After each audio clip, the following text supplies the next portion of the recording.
Hello and welcome to Technically Speaking, a podcast where scientists and engineers come together to chat about a common interest, share knowledge and satisfy some curiosity.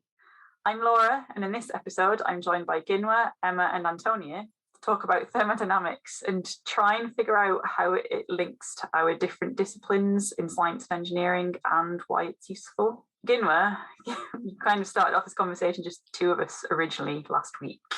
So what do you find so interesting about thermodynamics?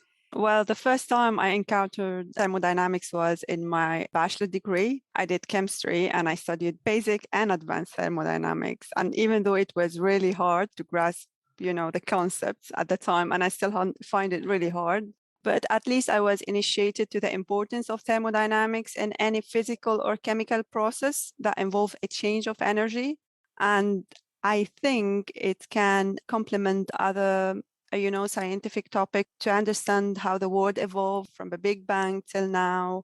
It can explain reactions, that can constitute the process of life, whether in nature or in our bodies, telling us why this system evolves this way, they took this path and not the other.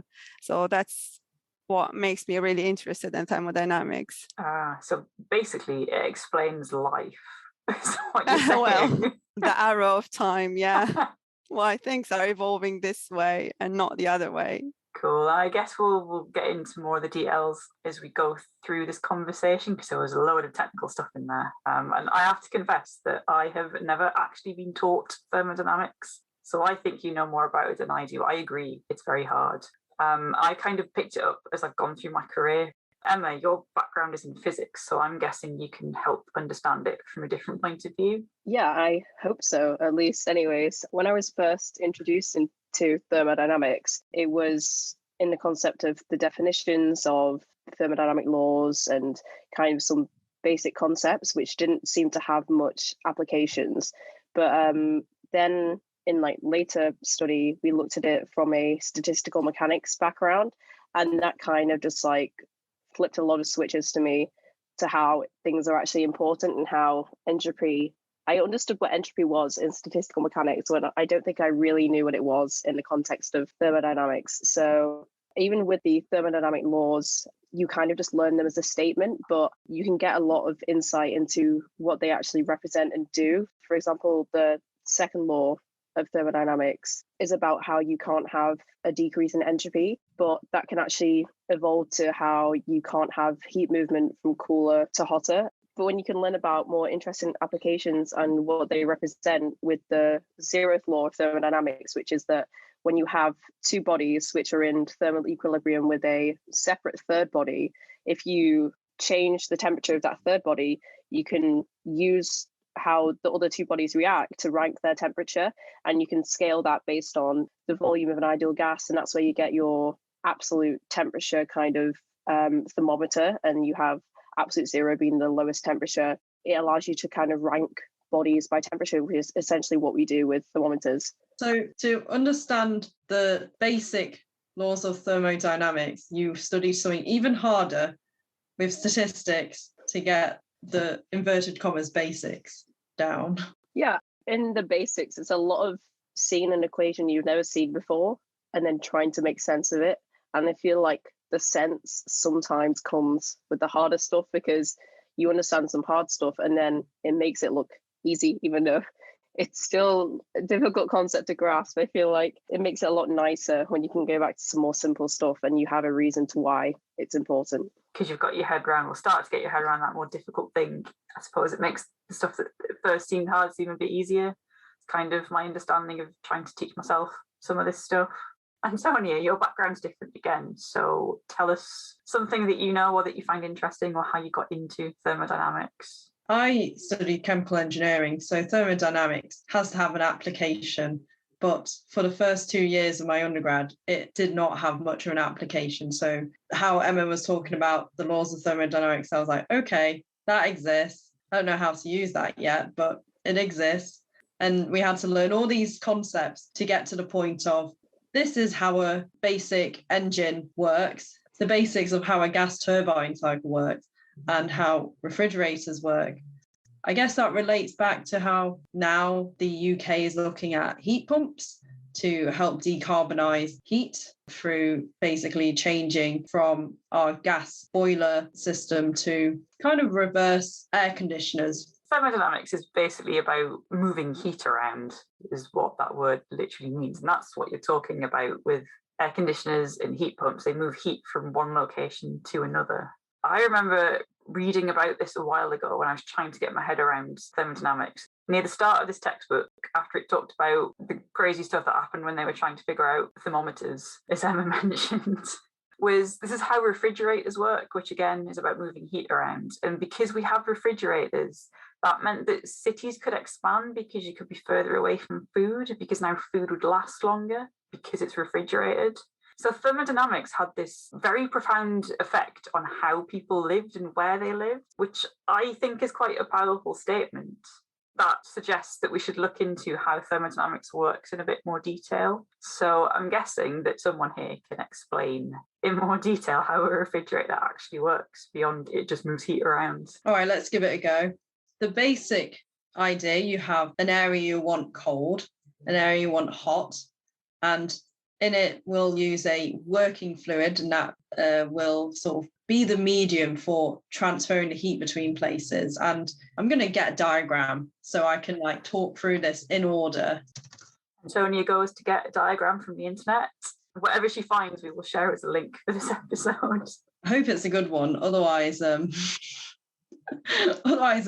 this explanation will be really bad.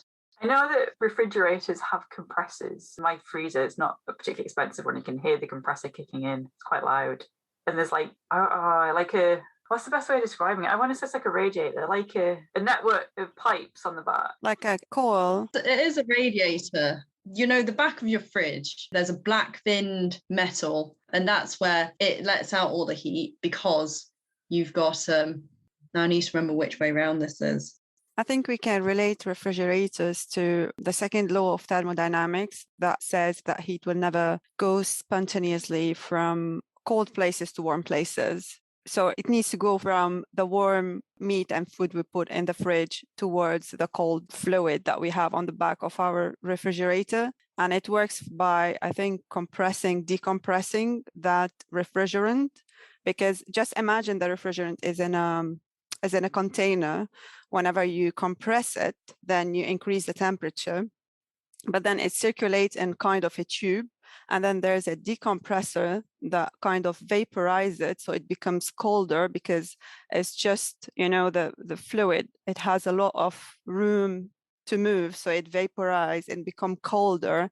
And this cold one is going to circulate and take the warmth from the food in our fridge.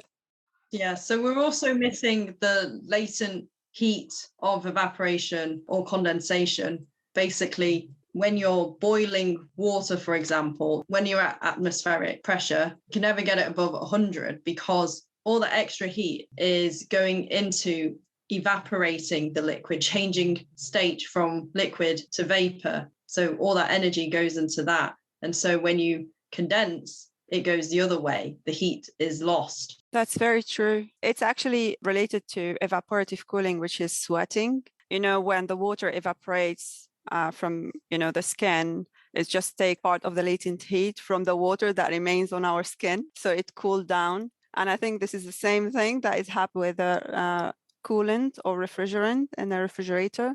When it evaporates. This is what you mean, Antonia, don't you? Well, I was trying to say yes, but very poorly. So you're saying that the substance that's in the cooling loop, because it's either a liquid or a gas, depending on where it is, when it's in the part of the loop that's inside the refrigeration chamber, then it's being turned into a gas because it's taking heat out of that chamber. And then when it goes to the snaky coil on the back of the fridge, it's turning back into a liquid. Is that right? Yes. Right. The diagram I'm looking at confused me because it was blue on the hot side. Diagram didn't work well for you, Antonia. No. Therefore, we are not sharing that diagram in this podcast episode description. We shall find a better one. Though, I feel like after all this time, I understand latent heat now, when I never really understood what was going on with it. So that's a positive. Just remember, when you eat boiled potato, it has a very high latent heat. That's why you're burned with it, and it doesn't like cool down very easily. But it's not the same because you're not changing the state of the potato, are you? No. It'd be a latent heat of potato rather than latent heat of evaporation or condensing. I thought the latent heat is the energy stored in whatever that material, and you're taking a part of it while evaporating because you're changing state from liquid to gas, but I'm not sure, honestly. The energy that's stored is the heat capacity, isn't it? Yeah, I would say stored is the heat capacity, and then latent heat is the change of state. Yeah. Your explanation of sweating, I think, was correct, Ginwa, because that's how I understand it. But I think for a potato being hot, because you're right, certain foods do feel hotter when they've been heated for the same amount of time. Yeah, let's check latent heat. This is not where I expected this conversation to go, talking about the latent heat of potatoes, but it's quite entertaining.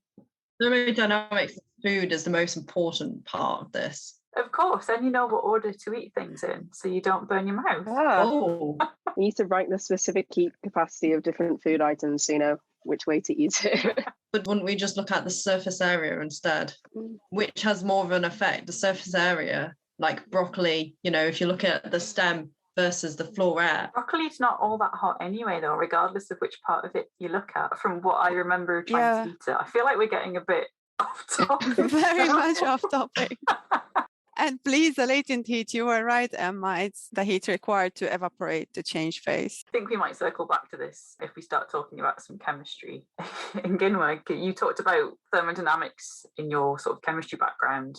So do you want to take us through some of that chemistry stuff that you know? Yeah, so the way I understand thermodynamics as a chemist is when I talk about Gibbs free energy and how likely the reaction is happening or how spontaneous or not spontaneous it is. And I really like the Gibbs energy kind of concept because it includes all the other state functions like the enthalpy, the entropy, and also the temperature and the pressure. Without going into, details of equations, we always tend as chemists to calculate the Gibbs free energy just to know if the reaction is spontaneous or not. So we were talking about entropy always goes in a particular direction, but then that suggests that everything is just trying to become more random, like everything's losing its structure and all the atoms are just spreading out into this soup of nothingness. But that doesn't always happen because you get things spontaneously ordering in nature. Isn't that to do with the Gibbs free energy? It's a complex topic to discuss, but from my understanding of the Gibbs free energy, you have a competing factors of the enthalpy, which is the heat in whatever system you have, and you have then the temperature and the entropy. So the higher the temperature and the higher the entropy, the more the system is spontaneous and the more the Gibbs energy is negative. But also if the system has a lot of enthalpy, which is like the heat content in the system, then this would outweigh the entropy and then the Gibbs free energy will become positive. So the Gibbs free energy is essentially the change in enthalpy minus the change in entropy at a particular temperature, right? Yes. And that's why you're talking about it being positive or negative, because it's the difference between the two. And the fact it's temperature and then means it's temperature dependent, which I guess is why you get some chemical reactions happening at certain temperatures. Yeah. So sometimes you need to heat something up to get a chemical reaction happening. Yes. Basically, they make you work for it. It's that joke. We haven't really discussed work yet in the context of thermodynamics. Do you want to explain what it is? Now you're talking about endothermic and exothermic reactions. So a reaction that needs heat to happen and a reaction that, release heat when it happens. So here's an interesting example of an exothermic reaction, which is aerobic respiration. It happens for free. So that's respiration in the presence of oxygen. How does that happen for free? Explain. This is a very complicated process. There's a lot of steps. This was a bad example. I wish I was an easier example.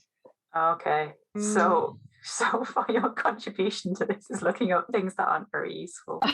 Pretty much. But you're keeping us all on track though. You're letting us know when we're saying something utterly stupid, I think, which I think is going to happen quite a lot. Because as we're saying, this is quite a difficult topic to get your head around. Yeah, I have an example that explains this balance between the heat supplied to the system and the entropy and the temperature, which is, I think, we all use on our daily life. It's boiling eggs. The conversion of liquid egg to a solid egg while boiling it, you can explain it thermodynamically, because the major component of the egg white is a protein, and I cannot say the name of it because I cannot spell it. But then it is held in a compact and ordered and structured kind of way. And this structure is held by hydrogen bonds. But then to break these bonds, actually, we supply heat, yeah? So that's why we put it on the hub with water. And then when we supply heat, we are increasing the enthalpy. So if enthalpy is positive, then delta G is positive, then the process is not spontaneous, then we can reverse it. However, at a temperature above the boiling point of water, which is 100 degrees, the term T times delta S, which is the entropy times the temperature, outweigh delta H, and delta G then become negative. And therefore, the egg is boiled, and you can never reverse the process from boiled egg to just, white loose egg. Okay, so that's because of the way the entropy, that delta S term, changed. Yes, because it seems that at high temperature, above 100 degrees, you are breaking these H bonding and you are increasing the randomness of the egg white protein. And therefore, delta S is increasing and the temperature is high. Therefore, this term from the Gibbs free energy is higher than the heat supply to the system. Gibbs energy then is negative, and therefore this process becomes spontaneous and irreversible. Okay, that's quite a good real life explanation of why Gibbs free energy is so useful to understand, I think. We're back to food again as well, which I like. Don't cook your eggs if you don't want cooked eggs. This is going to take another really weird term, so I'm going to change the topic. So much for keeping us on track. How this podcast goes, it's always a bit, I was going to say a bit random. That's a terrible pun. Bit full of entropy. Oh, yeah. So I'm going to change topic. We like film references or movie references in this podcast. And in the Avengers, Captain America has a shield that absorbs all vibration. I don't think that's possible. I know it's a film, so they don't have to have things that are physically possible. But if something were to absorb vibration, all vibrations, what would that mean? Well, if I had to speculate, and it is speculate, I would say that the shield would have to be very, very heavy and very dense, because I would imagine it to be like a two-body system where you have one like bigger mass is stationary, and then you have a lighter mass which is moving that collides with the stationary mass, and then the lighter mass completely changes its momentum or can come to a halt, but the stationary mass doesn't actually change physically. And so if in this scenario we're imagining that the shield is the stationary mass, I think I can, I guess, conceptualize it there. But I also do think maybe it's me getting a bit confused with the whole Thor's hammer being very, very heavy. But I think they're very similar, though. I swear there's something about the fact that they're similar. So maybe physically they're similar. I then think we have a three-body system because there's a thing hitting the shield and there's Captain America holding the shield. So is Captain America the more dirty, or is he better at absorbing it? Is Captain America absorbing all of the momentum, or is the shield absorbing it? But the shield is. Yeah, the shield is. So as long as the person holding it is strong enough to hold it up, yeah, they don't have to also withstand the force of something hitting it. That's what the shield does. So Captain America is just a stand in that case. He could be an inanimate object. It wouldn't matter. It doesn't have to be a person. I think it helps that he's a superhero, though. It does. Maybe him and the shield form one system, and they are the big mass. They're under the unstoppable force. Yeah. But then, I don't know, like, the shield by itself can do stuff, I guess, but Captain America by himself can do stuff as well. But, like, when they're both together, it's, like, the strongest. So if Between Captain America and his shield, they keep absorbing all this vibrational energy. What are they doing with it? How are they storing it? Thermodynamics is just the transfer of heat or the transfer of energy. So if all this energy is being transferred to them, what happens to it? And we know that energy cannot be created or destroyed, only transformed unless you have E equals mc squared. But I don't think we're creating any mass. Yeah, you'd be creating mass inside of them. Maybe that's how Captain America feeds. That's what I wanted to say, Laura, when I was like, maybe he doesn't eat actually. Have you spotted him eating at any time? Shawarma. It had the shawarma at the end. Oh, his shield is just a conduit for him to get energy and not have to eat food. That's what we're going with. We're back to food again. Oh, I tend towards food. Not towards randomness. No. You mentioned that you do chemistry and there's a lot of thermodynamics in it. And I think you're also using it in your current job, right? Do you want to take us back onto more sensible topics? Yeah, I think I'm going to take it here very seriously, back to serious discussion. So yes, as a reactor chemistry modeler, one of the very useful aspects of thermodynamics that we use is thermodynamics modeling, which is used to predict chemical speciations and properties at conditions that are impossible to measure in laboratory. For example, if you talk about the pressurized water reactor that are used in the nuclear power plants, and they are, by the way, the basic model for the new UK SMR that we are all looking forward to see them emerge in the near future. So thermodynamics is a really essential part of their design. So the PWR operate in very special conditions. So we're talking about hydrothermal regimes and temperature between 100 and 350 degrees. And we have there the water, and we have, the presence of radioactive materials, of moderators that can be like acids, other electrolytes, are there. And we have also the vessel itself, which is, a kind of metal or metal alloy. So we are expecting a lot of reactions that may be happening in the reactor. And the thermodynamic allow us to understand these chemical reactions that might happen. If we don't understand these, actually, that might lead to different complications. For example, a fatigue or corrosions of the metal, or like drop of efficiency in the, in the reactor itself. So with the thermodynamic, we can infer from reactions happening at, let's say, standard conditions or laboratory conditions, and then extrapolate them to predict conditions and thermodynamics entry at higher temperature.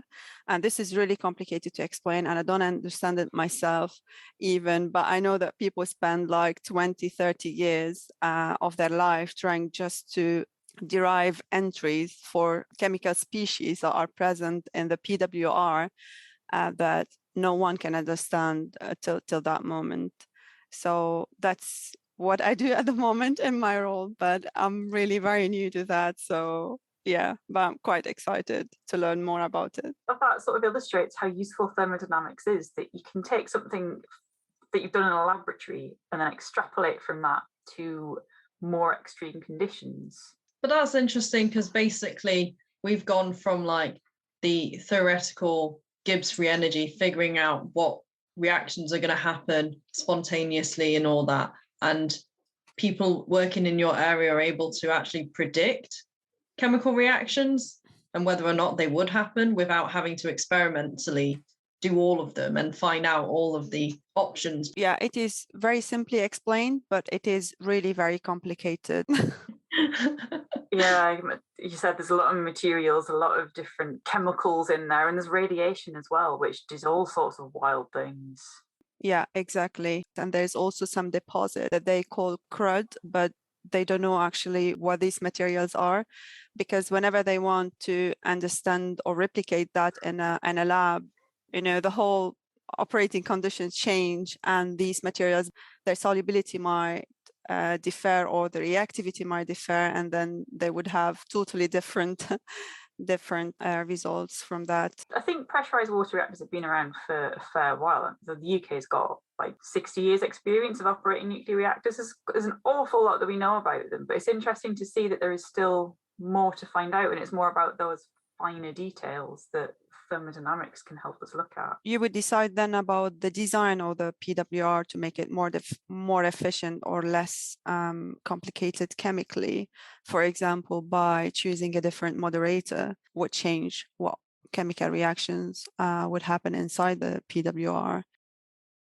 One thing that impresses me is you talked about chemical reactions happening, which obviously is quite a small scale thing, and then scaling up all the way to these really big reactors that are bigger than a building, easily bigger than my house.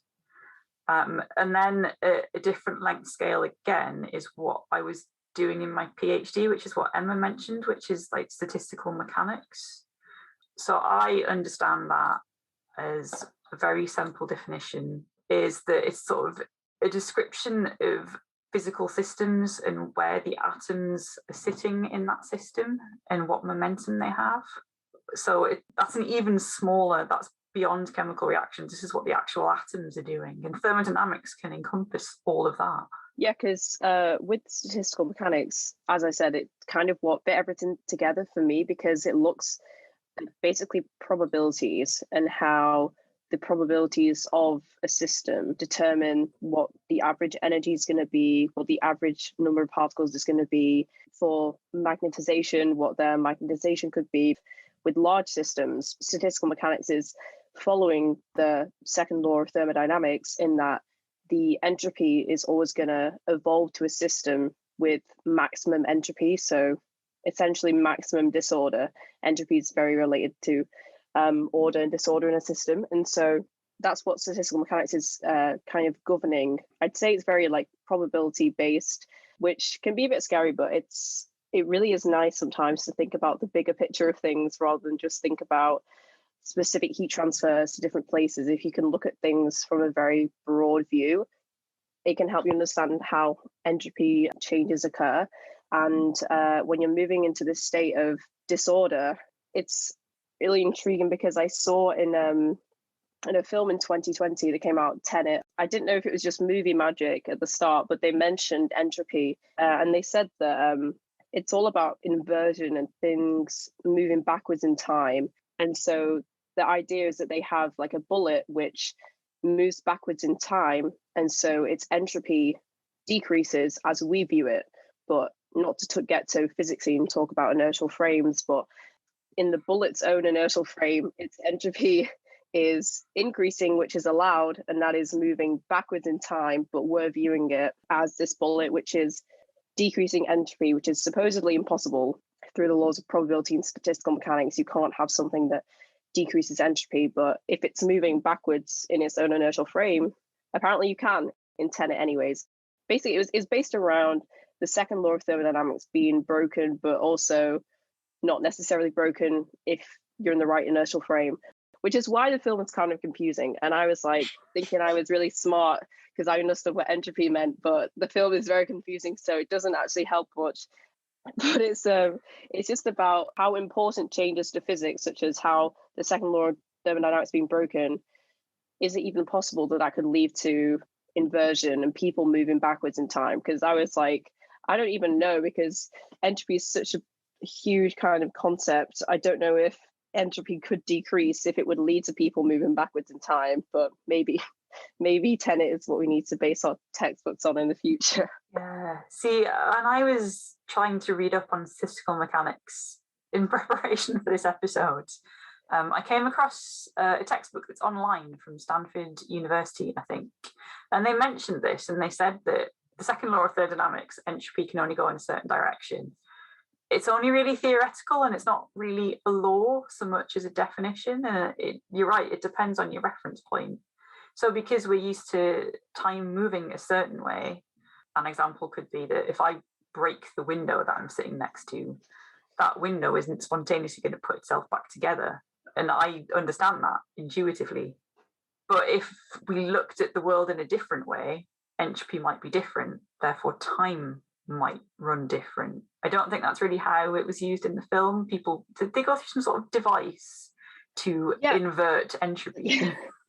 The device was the thing that I think made it a bit less scientific. The fact that there was a device that somebody goes through and they do like one revolution of this like turn-in device, and automatically their entropy is decreased and they're moving backwards in time. That was a bit of movie magic. I don't think there's a device which can decrease your entropy, especially something that was just so, like, it just looked like a lift. We learned this specific fact that when we're doing about these like huge laws of probability, with the entropy having to go in one direction, was that if you have a very, very small system, you can actually have this decrease in entropy, which is kind of like freaky. But obviously in any given system, you have so many atoms and so many states that you're never going to observe this decrease. With moving forward in time as well, it just made me think about antiparticles and how I think it was Feynman theorized antiparticles as particles moving backwards in time. And we've kind of like accepted the concept of antiparticles moving backwards in time as this fact. So like if we've accepted that antiparticles are particles moving backwards in time, maybe entropy decreasing isn't so crazy. I don't know. It's one of those things, it's all about probability, and it's quite difficult to get your head around all the details of, especially if you're someone like me that doesn't like just looking at equations on a page. I like words. So I think having these discussions is quite useful to helping understand these different concepts. And I think the different points of view here have been really useful. So we've got like a chemical engineer, chemist, a physicist, and I do random things. I guess take my PhD was in computational chemistry. So let's use that as my background. So I think this is probably quite a good place to end the conversation. So having covered a range of stuff, including lots of food-related terrible puns, and talking about Captain America in movies that don't make much sense, I guess, from what you were saying, Emma. Yeah. Using some quite difficult to understand physical definitions. All this strange, complicated maths is also really useful for society. We're talking about refrigeration that changed cities, and now we're talking about using heat pumps to decarbonize how we heat our homes by using electricity to move heat around rather than just burning gas. So there's probably quite a lot more that thermodynamics can do for us, I suppose. If what we said hasn't made any sense, please feel free to tell us. If you want us to clarify anything, also ask. You can email us. You can find us on Twitter, and we are also on Instagram. The views expressed in this podcast belong entirely to the person that said them. They do not represent any industry or organisation. If you enjoyed listening to these views, it would really help us out if you could rate us, leave a review and tell a friend. This podcast was sponsored by no one, but if you're interested in funding us to continue to have frank discussions about science and engineering, please get in touch.